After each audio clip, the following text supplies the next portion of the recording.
Nature et bien-être, ce soir, nous parlons de la loi UPOV et surtout de la gestion des semences qui est encadrée donc par cette loi. Qu'est-ce qu'elle apporte en réalité à l'environnement? Il paraît que c'est pour davantage protéger les sols, savoir en réalité ce qu'il faut comme semences concernant bien sûr les réalités de chacun des pays. Alors, qu'est-ce que ça nous apporte en réalité, les gains et les pertes de la loi UPOV? C'est sûr. Ce grand rendez-vous, on suit d'abord ce reportage et on revient. Premier intrant de la culture, les semences sont indispensables dans le système agricole. Constituées essentiellement de graines, de bulbes, de tubercules, de noyaux et de pépins. Elles sont issues d'une partie de la récolte passée, réservée pour une culture prochaine.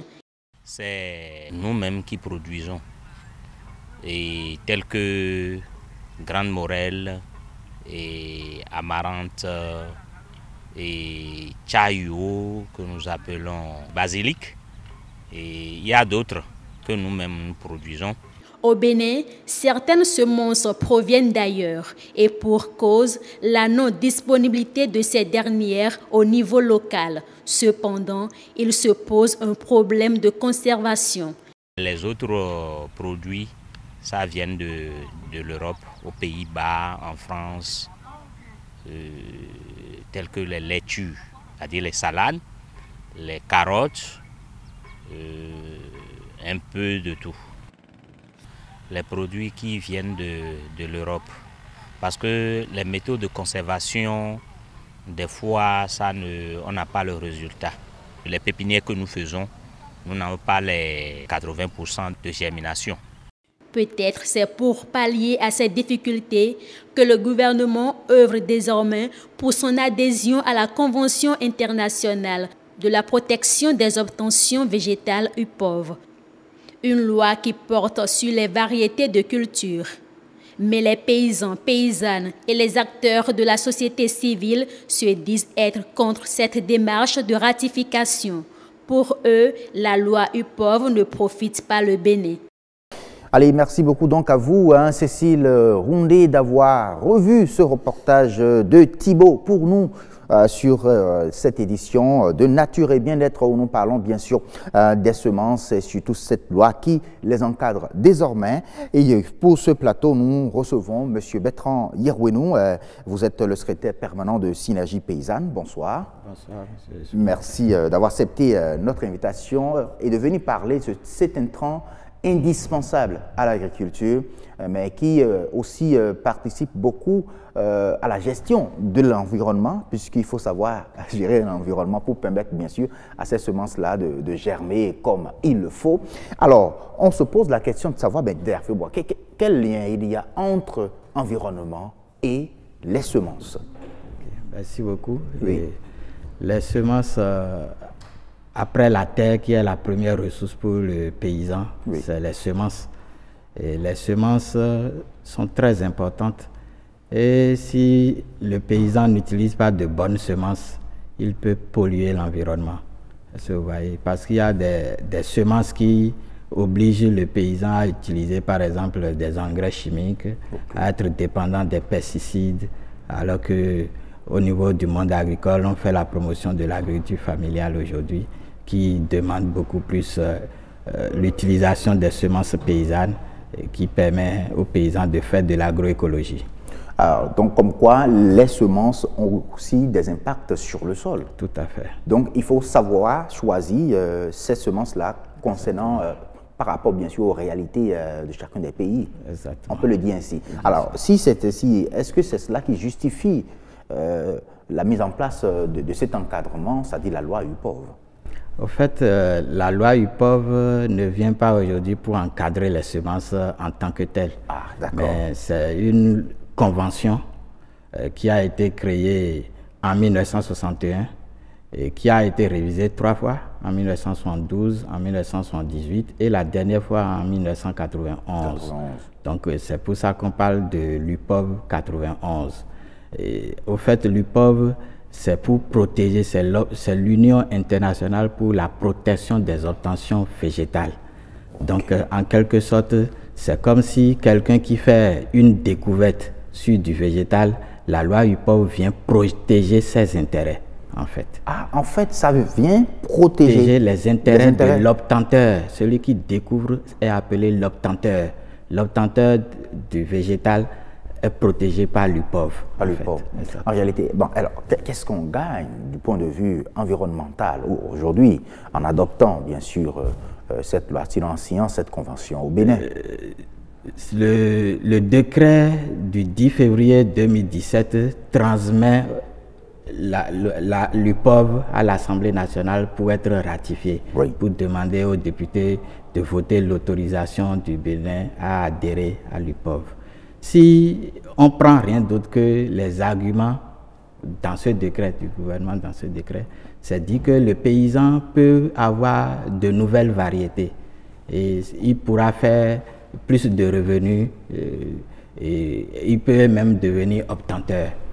Est-ce que vous voyez, c'est les arguments que le gouvernement avait pris en introduisant l'UPOV à l'Assemblée. Mais en réalité, l'UPOV tel que c'est contraignant, le paysan, j'ai vu dans le téléfilm tout à l'heure que le paysan, après sa récolte, arrive à tirer la semence et peut semer la campagne qui suit.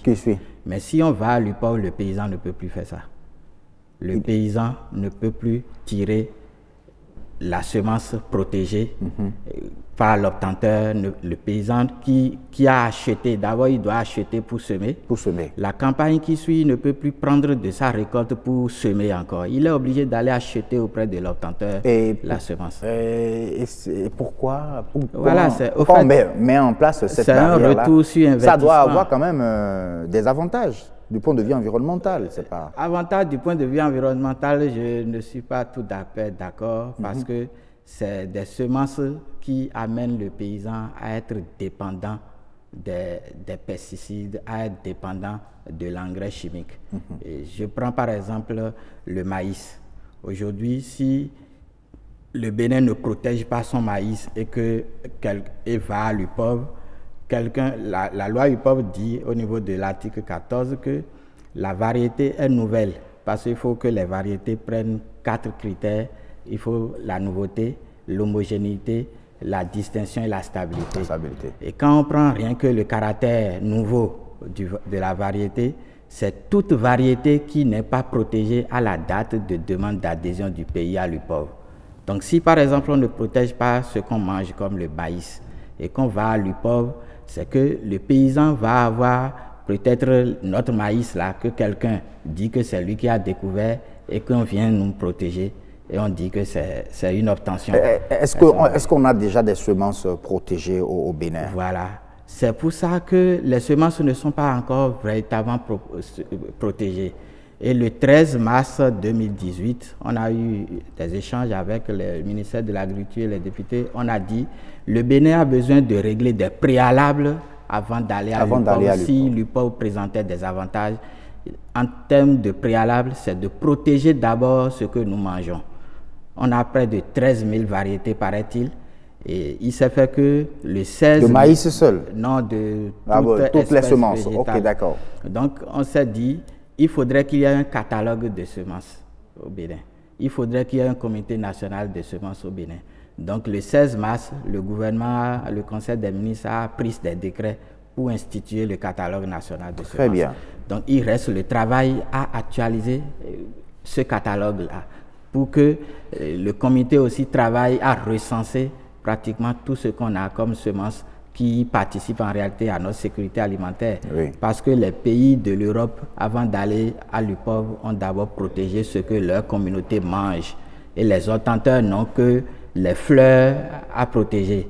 Est-ce que vous voyez? Parce qu'ils découvrent, ils ont un brevet en quelque sorte qui est très contraignant pour la communauté. La communauté. Voilà. Donc il est question donc de procéder d'abord donc à la protection, bien sûr, de nos semences, ce qui est déjà enclenché. Ça a démarré, mais ce n'est pas encore finalisé. C'est pas encore finalisé. Donc, on demande à la recherche, à l'INRAB, de prendre d'abord le temps de recenser et d'encadrer tout ce qu'on a comme ressources. Parce que quand l'obtenteur viendrait, par exemple, pour protéger le maïs, c'est que même celui qui achète le maïs issu du champ, dont les semences ont été achetées bien entendu au préalable, celui qui va transformer ce maïs par exemple en bouillie pour des fins commerciales doit payer le droit à l'obtenteur. Ah, d'accord. Vous voyez déjà, donc la vendeuse de akassa ne peut pas aller faire son akassa si elle n'a pas eu l'autorisation de l'obtenteur du maïs, par exemple. Donc, vous voyez déjà, c'est pour expliquer... De la variété, de la variété. Alors que le 17 décembre dernier, 2018, les Nations Unies ont voté la déclaration du droit des paysans. Le Bénin a voté pour cette déclaration. Comme d'autres pays. Et dans cette déclaration, vous allez au niveau de l'article 19, au point 8, c'est dit que le paysan doit pouvoir utiliser la semence qu'il veut, doit multiplier librement, prendre la semence de son choix. Alors que l'UPOV, ce n'est pas ça. Si on va à l'UPOV, l'UPOV est contraire à cette disposition et c'est bien dit au niveau de l'article 19, on a cité l'UPOV, que aller à l'UPOV ne doit pas empêcher les paysans de pouvoir librement échanger, produire leurs propres semences. Leurs propres semences. Vraiment, merci beaucoup à vous, Monsieur Bertrand Yawénon. Je rappelle que vous êtes le secrétaire permanent de Synergie Paysanne. Avec vous, on a pu voir clair un peu dans ce que c'est que cette loi, la loi UPOV, ce qu'on peut y gagner et ce qu'on peut y perdre. Et je pense que le Bénin gagnerait beaucoup plus à gagner, à protéger bien sûr ces semences, ce qui est déjà enclenché. Ouais. On espère bien qu'on ira à la finalisation avant maintenant d'aller bien à l'UPOV. Merci beaucoup à vous et à très très bientôt.